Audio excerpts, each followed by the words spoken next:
Welcome to Legal Tech Live. This is the podcast covering the people, products, and platforms transforming the legal industry. I'm your host, Nick Rishwain, founder of Legal Tech Live.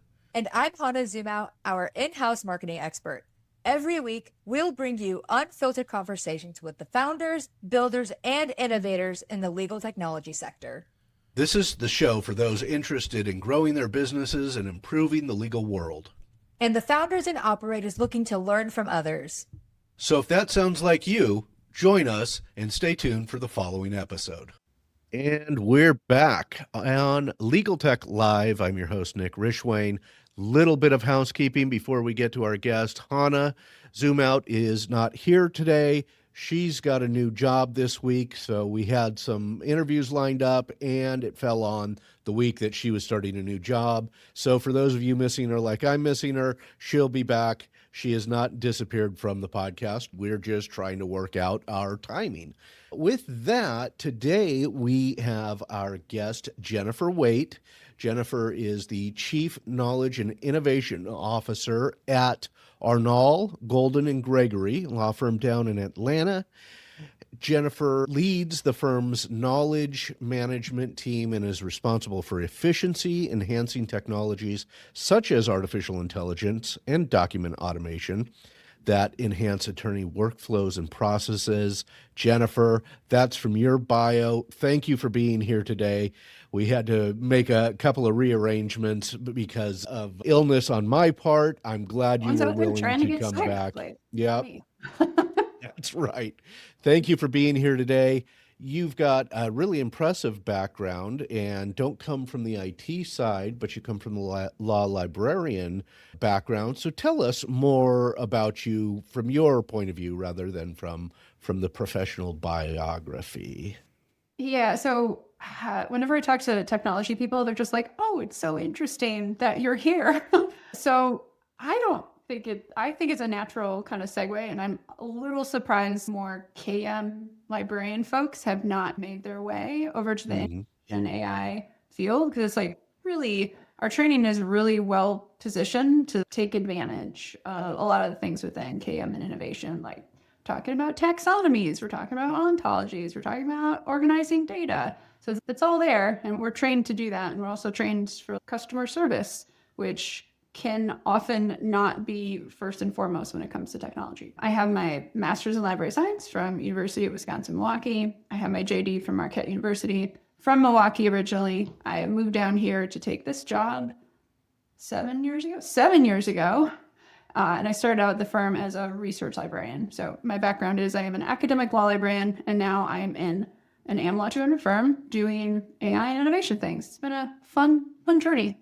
Yeah, this is great. And you came highly recommended from one of our guests, Eric Dialis, and I was like, oh, that's a great suggestion. And so I was really happy to talk to you. Eric described it in his episode, and Eric and I were friends from back in the early crypto days, or not too early, but in crypto, we were spending some time there on the legal side of that stuff. And he said, you were one of those folks that when he talked to you about what he was offering, you got it from the start. And that was really helpful and just a nice experience for him. So I was like, great, she is buying technology. I got to have her on to talk to our founder audience and our vendor audience about the person on the other side of what they're doing. So did you ever practice law before it was I did for a hot year, and I can tell you it's not for me. That was because I graduated into the recession. That was not by my choice. I did. I was right. 1 year. I didn't like it. I was 1 year before the recession myself, 1 or 2. You get anything. You did it. Yeah, and I struggled with the exam, and I was like, God, all the attorneys in my family, and there were a lot of them, have basically left the law to do business. What am I doing? And so, because it's the topic du jour, how is AGG, how is your law firm addressing AI and building an AI strategy that your attorneys, your paralegals, and other legal professionals are using? How are you guys addressing the AI issue kind of generally? So I think of ourselves as kind of sleeper pioneers on this one because I talk about it a good bit on socials and things like that. But overall, the firm doesn't really push that agenda onto clients and onto kind of the legal market, mostly because much like our other practice areas, we know what we're doing. So we're just kind of quietly chipping away at it in the background. We started our AI journey probably back in 2023, along with everybody else and the ChatGPT buzz and all that. I've always been interested in artificial intelligence. I used to take the CLEs that were like scary cybersecurity technology ones. But I remember taking one of those 10 years ago, and that is still valid to this day. Social engineering is still a thing that we have to worry about. Yep. So from the librarian background, I have the governance side of the house. So it's like governance and AI have to run hand in hand together. Otherwise, you're just playing out in the Wild West and you don't know what you're doing. So we've been quietly behind the scenes, plugging away at putting together AI. We have an AI strategy. We have AI use policy that we issue across the firm. The strategy has been constantly evolving, I'd have to say. I definitely had one written up, started 2 years ago, and that has drastically changed. And now I kind of look at it every 3 months and I'm like, well, that's different now. Cross stuff out and I put new stuff in. So I kind of think of it more as a living framework than I would an actual strategy policy that we follow. It's kind of just giving us some parameters around what we're operating in, and then we go from there. So we've really been lucky because all our leadership is unified behind this goal of we want to embrace AI and innovation and technology, and we want to do it in a responsible way that actually serves our clients. Because I think it's really easy with these tools. They're really nice, they're really fancy, they're really cool. But how are you ultimately helping your client? If you're not doing that, then it's just cool that you got to use that fun tool, but how did your client get any satisfaction from that? So We've been, all of our kind of practice group leaders and executive committee, they all talk with their client managers, right? So they'll talk with their clients regularly. We have a good understanding of what they expect from us and how we can be of service to help serve them better is really ultimately what our goal is. All the AI strategy is revolved around that. It's like, we're not trying to be innovative for innovation's sake. We're trying to do it in a very thoughtful manner. And we've had really good adoption across the firm. It really helps that AI has been dramatically improving. That helps. Because 2 years ago, it's just me and a small band of cheerful pioneers trying to do stuff, and this is good 40% of the time. Wonderful. Right. It wasn't changing anybody's life back then. We were just like seeing. And I think the really good point is we've seen the horizon for some time. So as it's getting dramatically better, there will always be periods where it feels like it plateaus. And it doesn't really. It's just because if you use these tools every day, you understand that it's like you're in the trough of disillusionment or something like that. You're like, you're in that period where you're like, wow, why can't it do absolutely everything right now? It's like, right. It's not designed for that. Well, we're the people who, I heard a comedian describe it as, the phone call from my phone is not working immediately. It's not connecting immediately. Well, it is a signal that's going to space and then from space back down, right? Like we get a little it's a miracle that it works at all. Yeah. So let's, but we become very impatient very quickly. I'm super a victim of that myself. There will be tasks that honestly 6 months ago, I would have done just manually by hand. When I say manually, there probably would have been some light automations in there. I wasn't truly doing anything manually, but now I will refuse to do it. If I can't do it, I'll use Perplexity Computer for a lot of things, and our attorneys use Harvey really fluently. So it's like, if those go down or there's a problem, a lot of us are in the camp, we're gonna wait. I'm gonna I'll try it again tomorrow because I know this will take me 4 hours.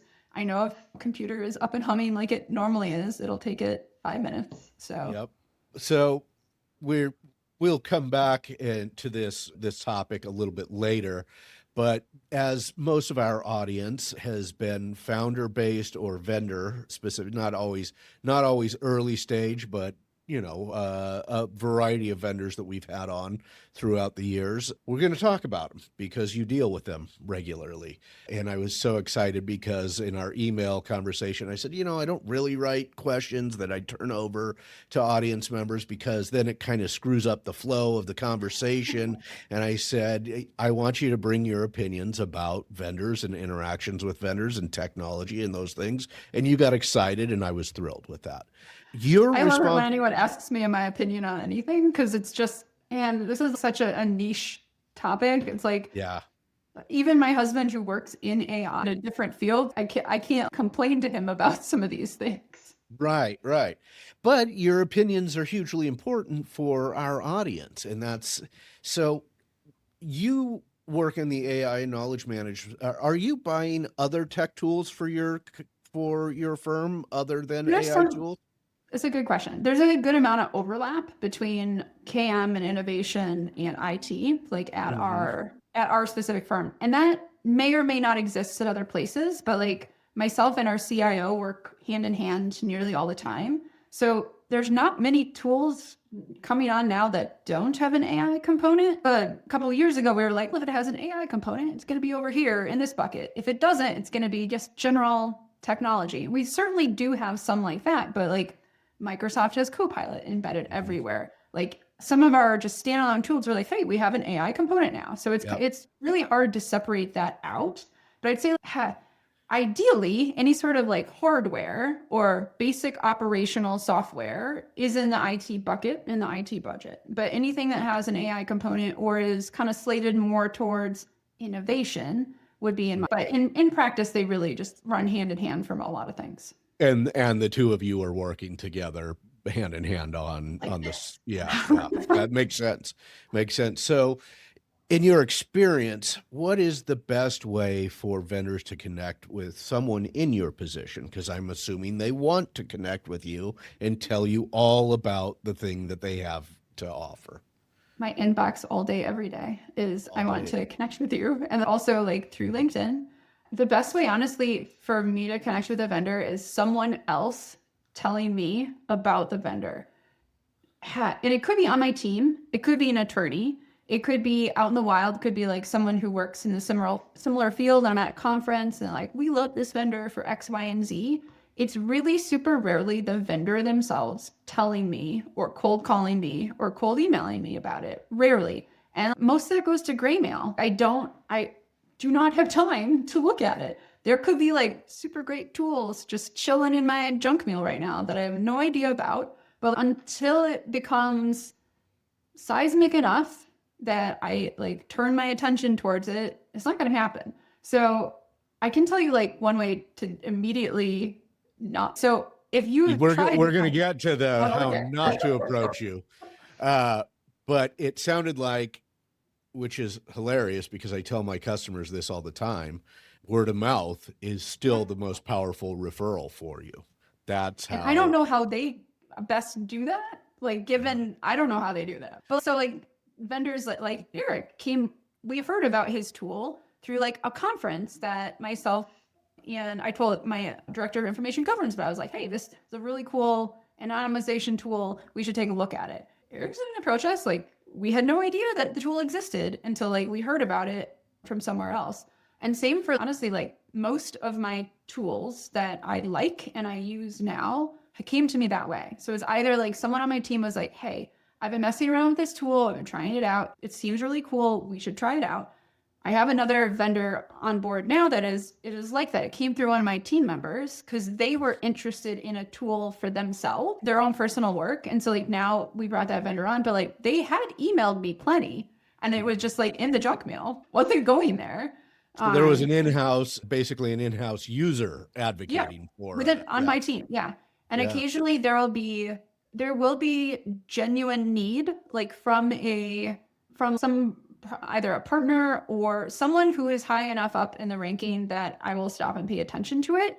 That's a double-edged sword though. So because the partner very well may or may not know, hey, we did review that tool 6 months ago. It doesn't pass our security or our governance stamp. That's why we're not using it. But we'd be happy to investigate what tools are out there available that do meet our standards on that front.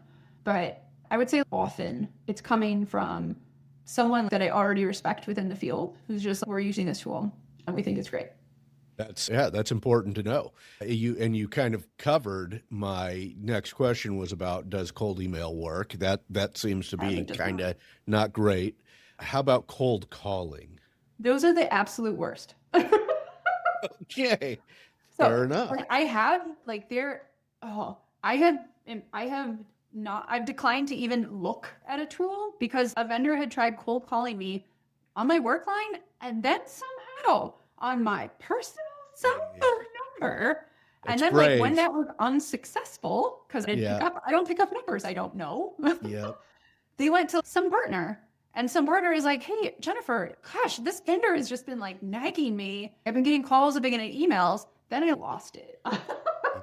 And then I contacted them back and it was like, under no circumstances am I to look at this tool. It just, Rough lesson for them, but an important lesson, I suspect. Yeah. Although, but it's hard with cold calling that sometimes they don't. They still think that the numbers are the most important. But if you're really trying to get, and your firm would be a really good firm for somebody to get a contract with, right? And there's not that many, like you said, AmLaw 200, right? There's not so many big law firms with whom you can get a contract that you really don't want to alienate by these actions. I don't like you. I don't like your whole family. I don't like anyone who came with. You're dead to me.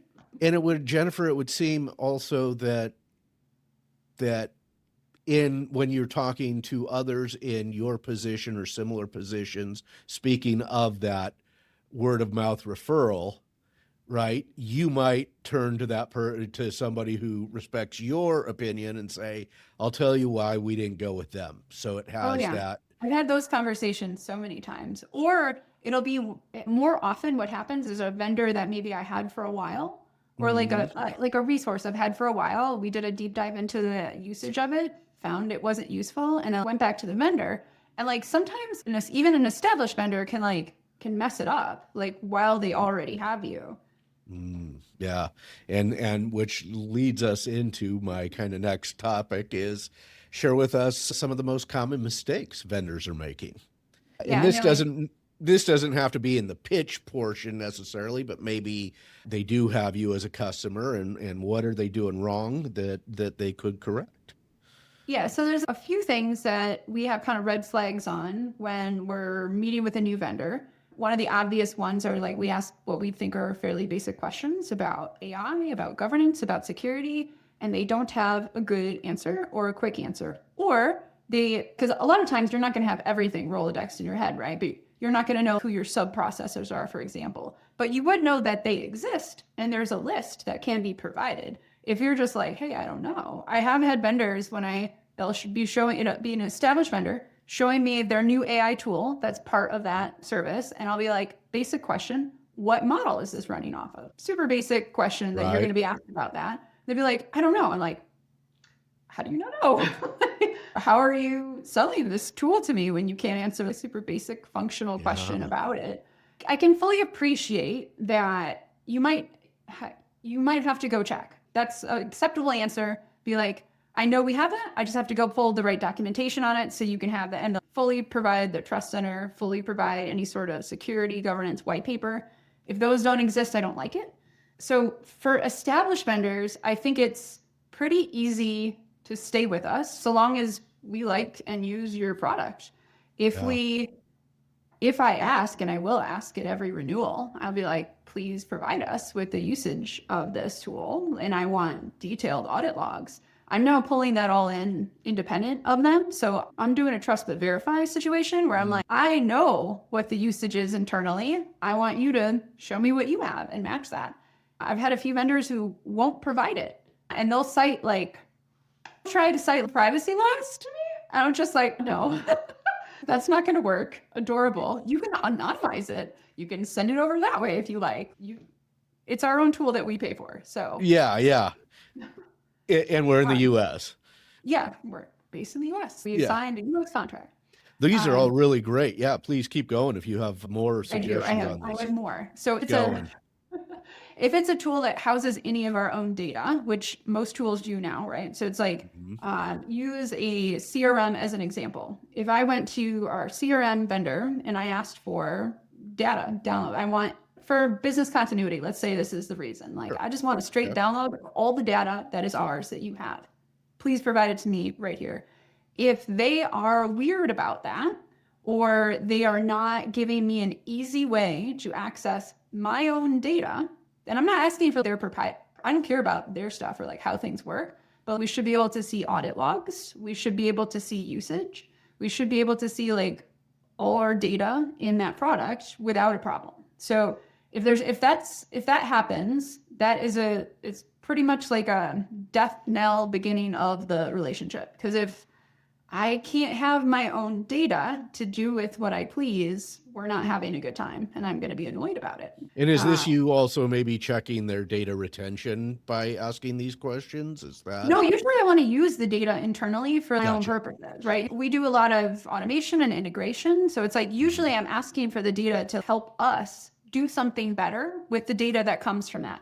And it's never because we're trying to demolish the system of record. The system of record is going to need to continue to exist because I'm not trying to reinvent all the wheels here. I just want to have access to the data from all the systems of records. We can link them up. We can use them more effectively. If they give me the data, we're going to use the tool more, and it's going for both parties. It's like, it's never going to be like, give me all our data so I can go run away to another vendor. If I were going to do that, I would just blatantly tell you. I'd be like, we are switching to another vendor, and then you have to give it to me anyway. So yeah. Yep. Okay. Interesting. Others? I got 3 more.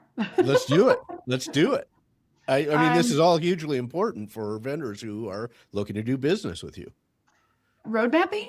So a lot of vendors will come to us with a really nice roadmap, or we'll ask for a feature and they'll be like, oh yeah, that's on our roadmap coming next quarter. So like a very recent time, and there's been a few times that we've signed with a vendor waiting for something that was on the roadmap really supposed to be coming very quickly, and then it doesn't appear.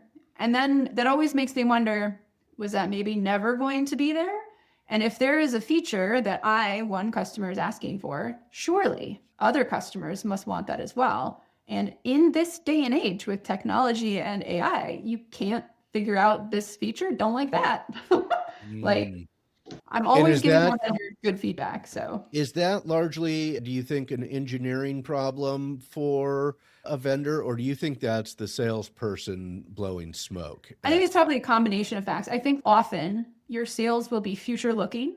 Like your sales, and that's their job, right? Their job is talk well about the product and talk well about the future of the product, and understand that to an extent.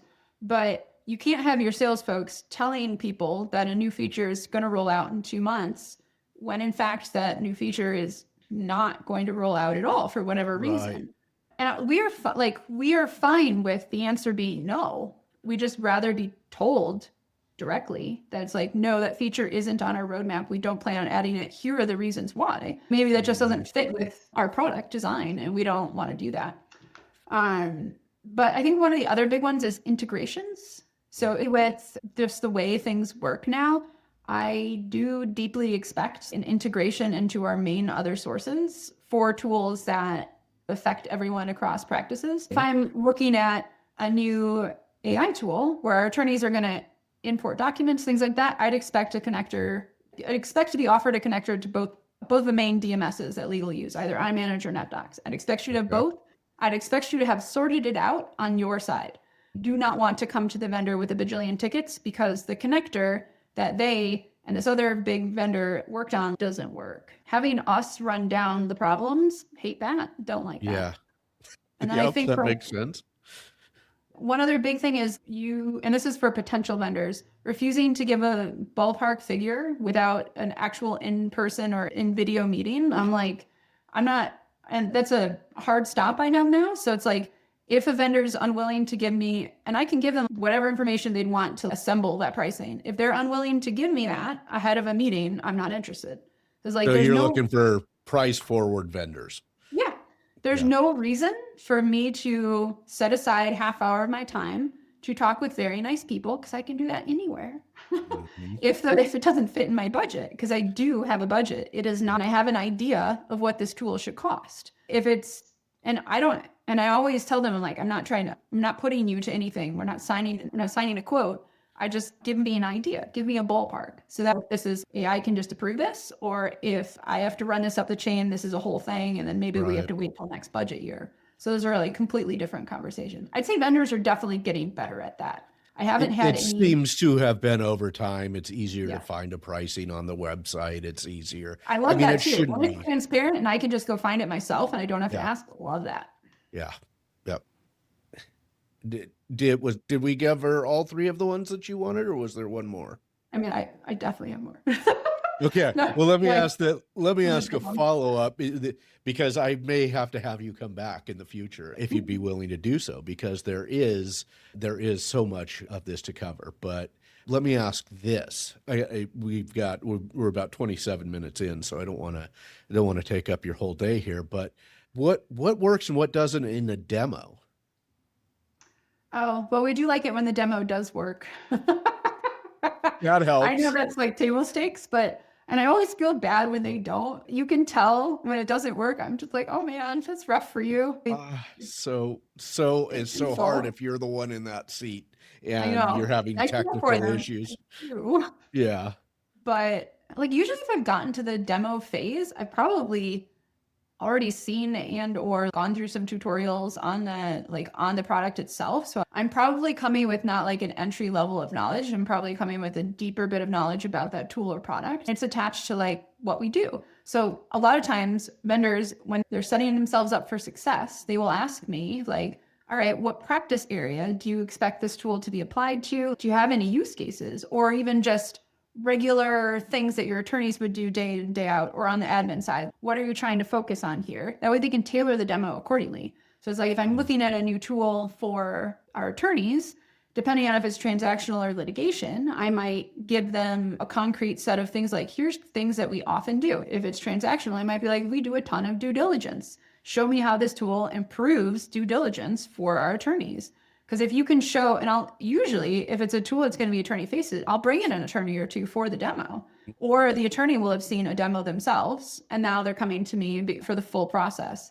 But it's really great when or they'll do some obvious research, because there's a lot of public information available about us out there. It could be like, hey, in your really robust healthcare practice, we know you would need a business associate agreement. Here's our sample one. Like if you're ahead of the questions I'm already going to ask, that's impressive, and I do like that. Yeah, that's actually really good information. So don't just blind cold call again with no information about your potential sale. If you know something about them, that helps build the relationship. That's good. Do you buy technology for both the attorneys and other legal professionals, paralegals, legal secretaries? You do. We're almost even on attorneys versus admin staff. So like we have about 200 attorneys, but we have about nearly as many admin staff, a little less on the admin side. So ideally a tool can serve both parties. We do have a good chunk of tools that it's for everyone, and it improves everyone's lives. But we do have some things that are obviously specific to certain departments or specific practice groups. There's a bunch of tools out there that are specific to individual practices. So we have a handful of intellectual property tools. Like that's really specific to those attorneys and not really anyone else. Same for like our tax attorneys, look at tax specific tools, real estate specific tools. So I'm not opposed to specific tools that do a really great job in the area that they do. I think per my AI strategy, I do like to democratize AI access across the firm. So ideally, I like to extend licenses to everyone who the tool would be useful to. So probably another good do that I've seen show up recently with vendors is we'll have conversations about, all right, we like this tool. We had a good pilot. We want to bring this on. Like, how does this look from a licensing? How many folks can access it? I've noticed like some migrations from kind of the standard, you must buy enterprise or you must have limited licenses. I've seen a few hybrids recently, which I've really been encouraged by because that helps both parties. We have one specific vendor that I was working on with a renewal that's coming up. The attorneys who use it really like the tool. It's great. Some admin folks use it as well. Great. However, like they were on a license basis. So it was like from my internal usage compared to the vendor's usage, we had similar usage, so that was fine. But Okay. like comparing those two things, I was like, I understand like we do have a handful of folks who come in here very sporadically. So I'm going to go with less licenses because you're on a license-based tool. They came back and were like, are you interested in something creative? And I'm like, I'm always interested in creative things. They're like, how about we go to a more consumption-based model? And usually I'm not like super thrilled about consumption-based, but they like Sure. capped it for us. So like they capped in at a reasonable rate. We'd allow everyone to continue accessing the tool, which is great because then I don't have to worry about onboarding, offboarding, all that nonsense into regular licenses. But then the folks who use it a lot are going to continue to use it as much as they want.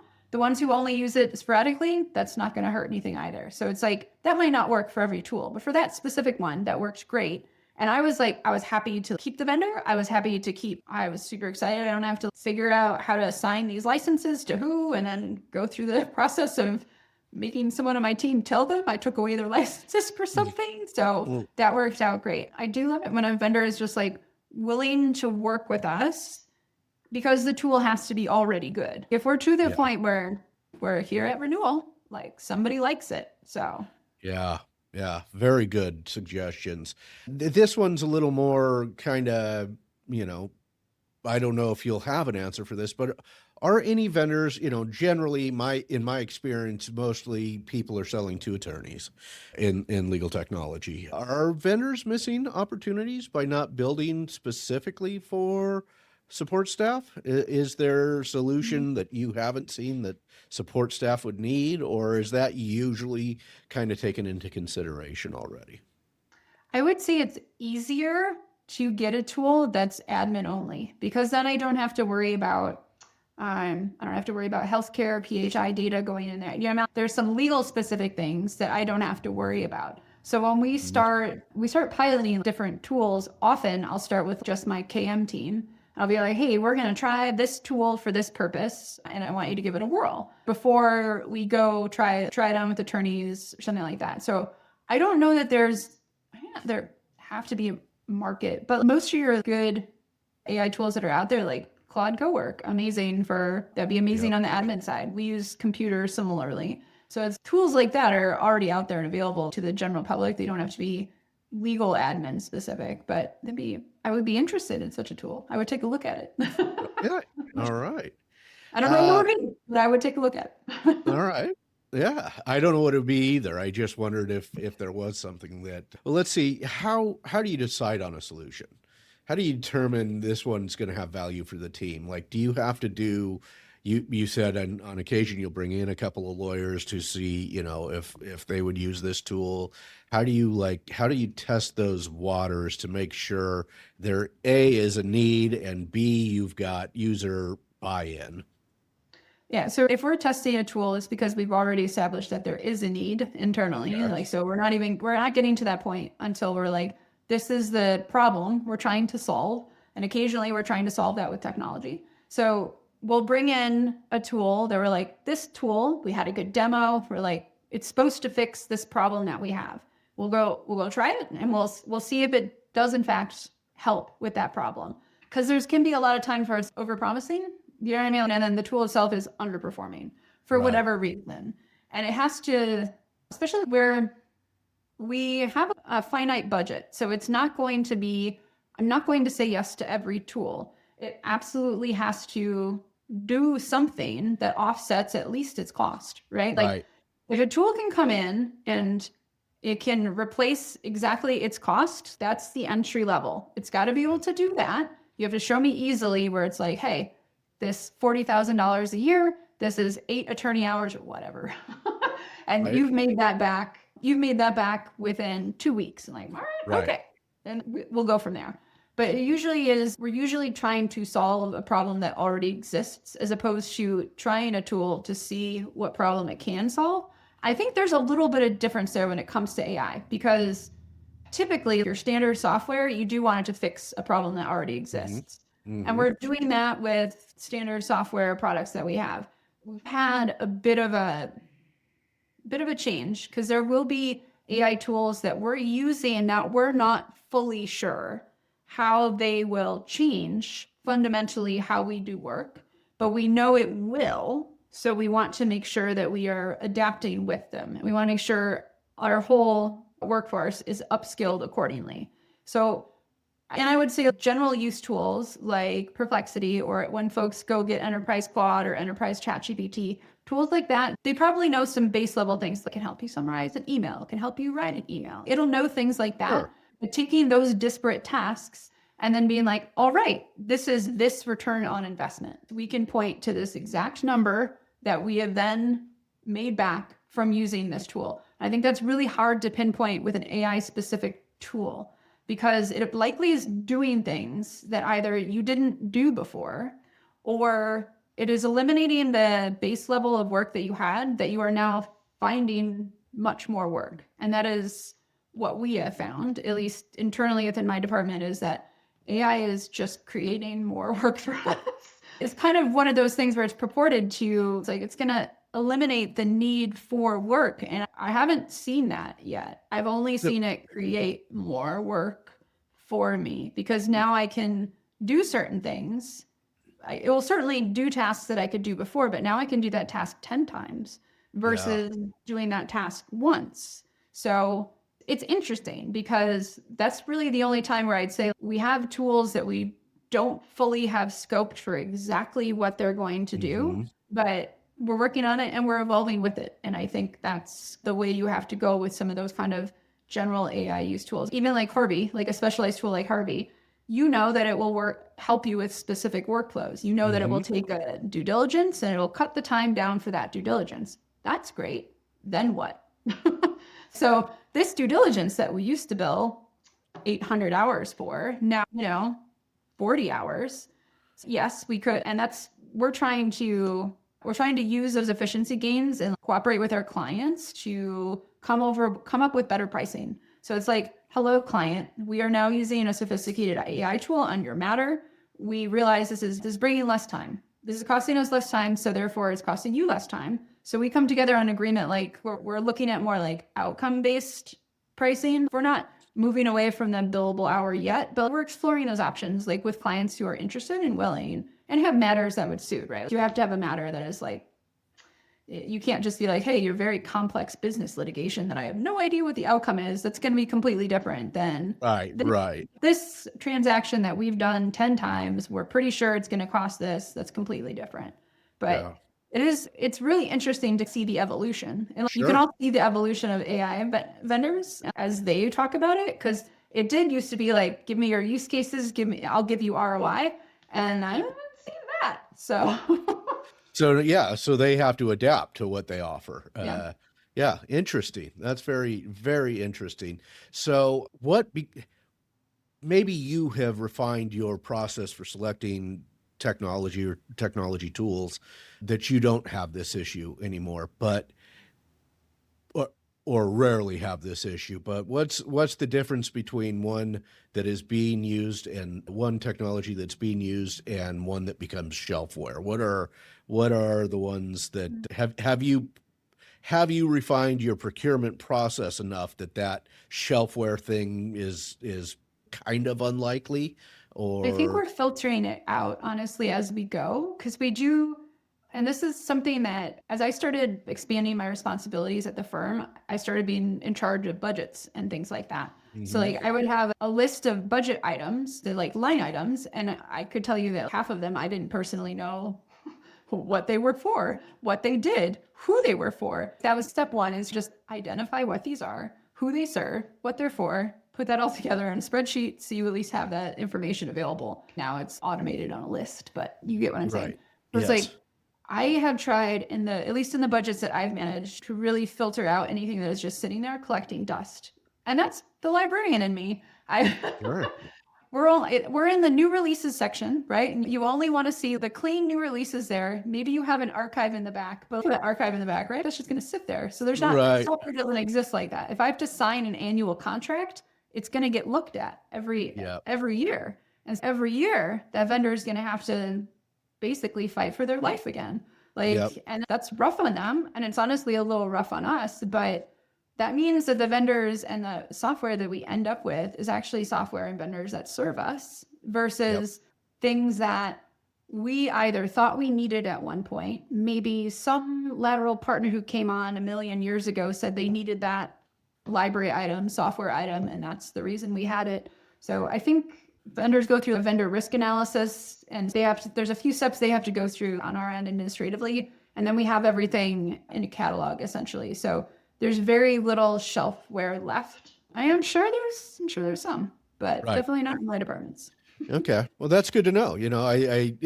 We hear about it a lot, and I was like, this sounds like what you've described sounds like a pretty modern process for trying to eliminate the stuff that's not getting used. So that's why. Well, different than like 10 years ago. 10 years ago, you'd buy software one time. Do you know what I mean? Like, and then you might like update it occasionally. But like that wasn't costing you anything. Now you're signing contracts. You're signing renewals. Like you have licenses versus you have the software forever. So I don't know that we have any leftover. Like Eric's going to be like the last software that we have, just like standalone software that just does what it's supposed to do. And we bought it once. Like that might be the last vestige of kind of golden days. It was surprising when I talked to him about that. And I was like, really? You just buy it one? This is crazy. I know. That's why when he told me that, I was like, yes. Let's do this. Right. Yep. So a little bit more fun side, what product are you looking for that you haven't been able to find? Is there one? Or is there more than one? Is there some solution that you need that nobody has built yet? Oh, I'm sure it's built, but it very well may be something that we can't afford or or it's bigger than we need. One area right now that I'm focused on is it's a very broad ask, but I think it's the foundation to changing how we practice law. And I think that is workflow redevelopment. But what that would mean is we would need an army or an army of machines to be released on all our devices to find out what every attorney and staff member works on for every matter. And honestly, we have a lot of that data just from audit laws and things like that. And we could, if we had to, we probably could put one together. But that I think is going to be the foundation of how we really use AI to capture efficiencies and to actually create new revenue streams. Is we need to fix our foundational workflows. Because we're a firm that's been around for over 75 years. We have old ways of doing things that likely need to be revisited, but everyone is very busy doing their regular everyday work. We're not sitting down and examining, is this thing, take a matter for example, is the way we do this matter the most efficient way? Is this the best for us and the client? We need that holistic overall review. And I'm sure there's software out there that purports to do that. And I'm sure we already have a lot of the data required to do kind of that assessment and analysis. And we're trying to put our arms around it currently on that. But we have an AI team. If I wanted an app, they could go build me an app right now.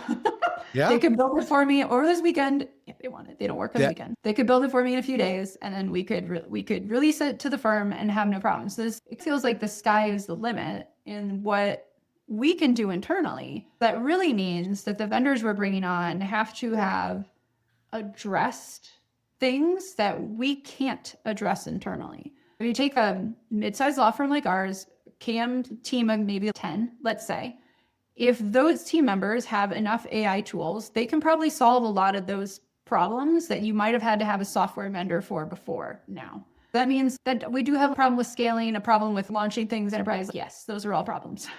Right. But they're completely different problems, then I don't know that I need to go find a vendor necessarily for every small thing anymore. Which is, I think, a legitimate change that we've seen over what do you think that's been happening in the last 5 or 6 years most actively? Yeah. And like the last 2 years especially has been sped up. So it's like, I have vendors that I have brought on as little as 2 years ago that are already on the chopping block because we can do it internally.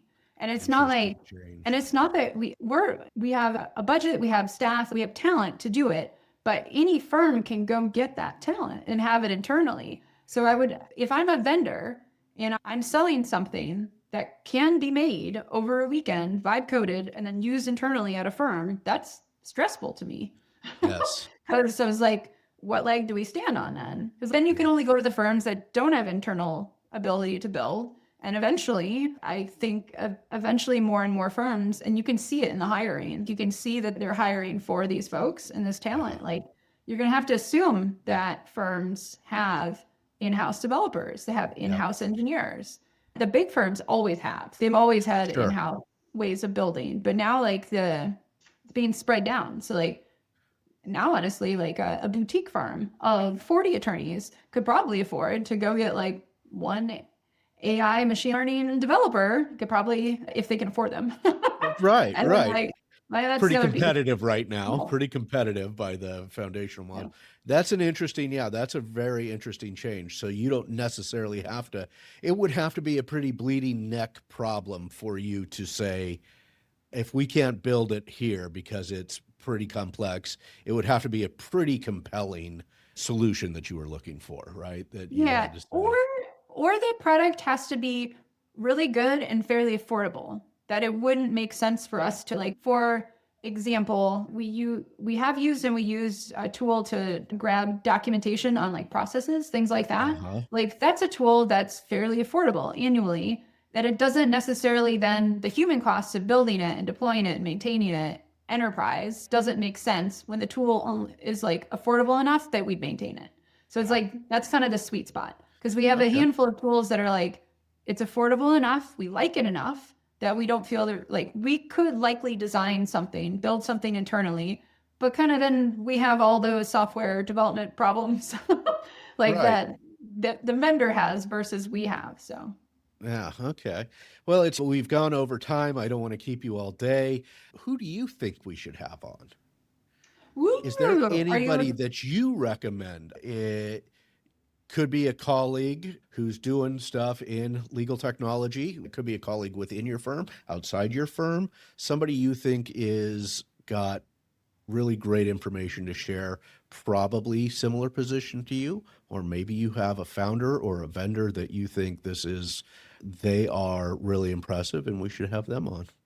I had Eric on, who's great. He's what I recommend. Internally from my own department, like my director of information governance, Alex Hughes, he's amazing. And like, he and I work hand in hand. He has so many good opinions on vendor relationships and just how governance really informs kind of innovation, and also how governance means you're going to purchase things or not purchase things. Because if the vendor can't meet our qualifications or have a good conversation about it, they're not going to get picked. So it's a lot of firms are looking at doing like ISO certifications, like ISO, whatever numbers they are. So many numbers. Yeah. There's the old one, the 20,000 one. There's a new one, the 4-something-thousand one, both those. But like, firms are looking at turning to those. So that means the vendors that they bring on, they expect to be similarly certified, which is interesting to me.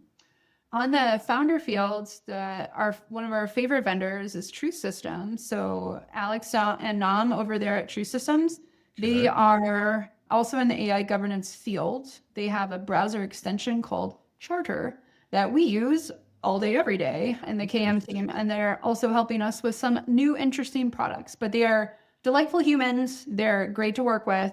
And that is definitely a vendor that I talk to about. I like it. To everyone, because I think all vendors should be like them. That's a great suggestion. I mean, having them on would be great. Jennifer, where do people find you online if they want to connect and they want to talk to you and not cold email or cold call? Should they be interested in asking one of those questions that we didn't get to cover today?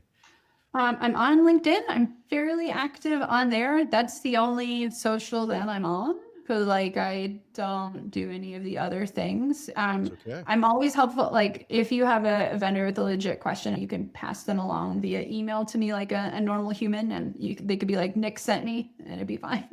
Okay. That's a little bit on the warm intro, huh? Yeah, that's right. Mostly just because like, I like a gatekeeper. I don't blame you. But yeah, like, I have bajillion opinions about these things because like we have to live and breathe them every day. And like the good ones that are good, it's like great. And it can change the way like that you work. So it's like, it's important that the relationships are good. The bad ones are bad. They get bad mouthed by me. That's all right. Left, right, and sideways. So it's like, that's not a bridge you want to burn.